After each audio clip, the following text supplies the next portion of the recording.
안녕하세요. 저는 한국 변호사이고 캐나다 공인이민 컨설턴트인 조영숙입니다.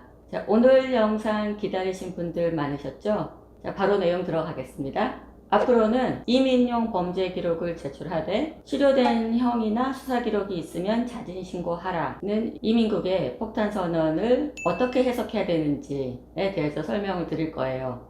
자, 캐나다 이민국의 이 폭탄 선언이 나온 이후에 제가 이 문제를 어떻게 해석해야 되는지에 대해서 곰곰이 생각해보고 세 가지로 정리를 했어요. 자, 첫 번째는 자진신고를 안 했을 때 어떻게 되는지. 자, 두 번째는 자진신고를 안 하면 캐나다 이민국은 그것을 어떻게 할 수 있는지.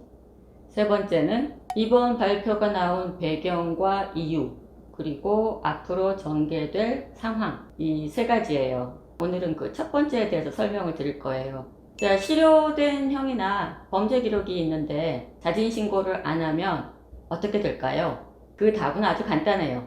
캐나다 이민법 40조에 나오는 misrepresentation, 거짓말. 이 조항에 걸려서 입국금지 5년 결정을 받게 될 거예요. 이 misrepresentation은 criminality, 범죄 기록과는 별도로 입국금지 사유가 돼요. 예를 들면 혈중 알코올 농도 0.08% 미만인 음주운전 기록이 하나 있다. 이 기록은 크리미널리티 이슈에는 적용이 되지 않는데 이 기록을 공개하지 않으면 이민법 40조의 미스리프레젠테이션이 적용이 돼서 5년간 입국 금지가 돼요. 자, 이번 이민국의 발표를 보고 나서 야호를 외치시는 분들도 꽤 많으셨을 거예요. 아, 이제 앞으로는 범죄 기록이 더 이상 캐나다 이민에 방해가 되지 않겠구나. 또는 실제로 그렇게 이민 업체들로부터 연락을 받으신 분들도 꽤 많으실 텐데요. 이렇게 생각하는 근거는 앞으로는 캐나다 이민국이 실효된 형이나 또는 수사 기록에 나오는 기록들을 더 이상 문제 삼지 않겠다라고 한 게 아니겠느냐.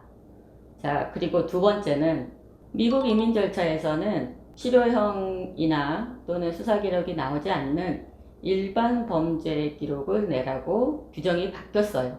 그래서 이번 캐나다 이민국도 미국 이민국처럼 같은 수순을 밟는 게 아닌가. 그렇다면 앞으로는 과거 범죄 기록을 자진 신고 안 해도 별 문제 없겠지. 이렇게 생각하시는 것 같아요.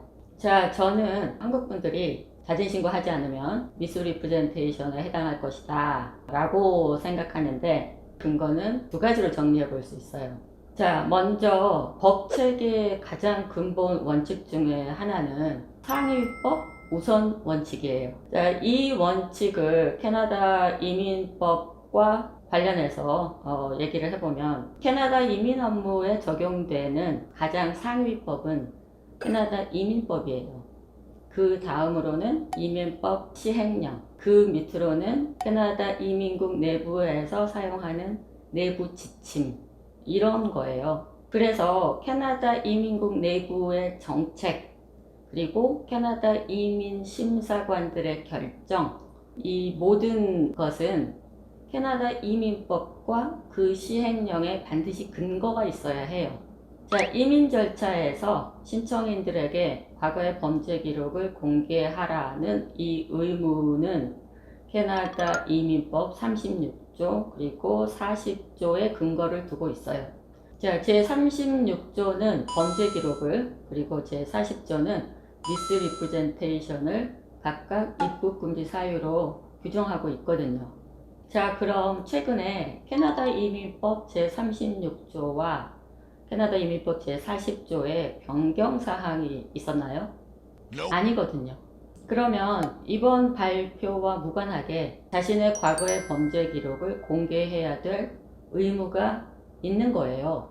자, 그래서 이번 발표 내용에 만약 과거의 범죄 기록을 자진 신고하라 이런 얘기가 없었다고 하더라도 그 사실이 밝혀지게 되면 미스리프레젠테이션으로 문제가 생겼을 거예요. 그런데 더욱이나 이번 발표 내용에 보면 자진신고에 관한 상당히 상세한 기재가 되어 있거든요. 그렇다는 얘기는 자진신고를 하지 않으면 미스리프레젠테이션으로 문제를 삼겠다라고 해석을 해야 되는 거죠. 자, 두 번째 이유는요. 신청 양식의 문항이에요. 이민용 기록을 제출하면서 자진신고를 하지 않겠다? 이렇게 되면 이민용 신청 양식에 거짓말을 해야 돼요. ETA 신청서, 스터디 퍼밋 신청서, 그리고 워크 퍼밋 신청서에는 백그라운드 체크에 관련해서 물어보는 질문이 항상 있는데요. 그 내용은 이렇게 되어 있어요. 자, 형사 범죄를 저지르거나 형사 범죄로 체포, 기소, 유죄 판결 받은 적이 있나요? 자, 이 질문에 NO를 체크를 하셔야 되는데 그러면 명백한 거짓말이 되는 거죠. 그리고 그동안의 제 경험으로 보면은 캐나다 이민국은 몇 번 미스리프레젠테이션 했는지 또 다 계산을 해요. 자, 여기까지 설명을 들으시고 이제 충분히 이해가 되셨을 거예요. 자진신고를 하지 않으면 미스리프레젠테이션으로 5년간 입국 금지 처벌을 받는다. 자, 이 내용은 충분히 이해를 하셨더라도 아마 이렇게 물어보시는 분들이 많으실 거예요. 만약에 한국인들이 자진신고를 안 하면 도대체 캐나다 이민국이 그 사실을 어떻게 할까요? 캐나다 이민국이 확인할 방법도 없는데 자기만 자진신고를 하면 자기만 손해보는 거 아니에요?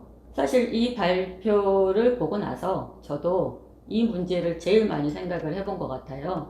도대체 어떻게 캐나다 이민국은 자진신고 안 하는 한국 사람들을 찾아낼까? 그 내용에 대해서는 다음 영상에서 말씀드리겠습니다. 자, 그 내용이 궁금하시면 다음 영상 놓치지 마시고요. 자, 좋아요, 구독, 알림 설정 잊지 마시고요. 댓글도 좀 달아주시고 공유도 좀 해주세요. 감사합니다. 안녕.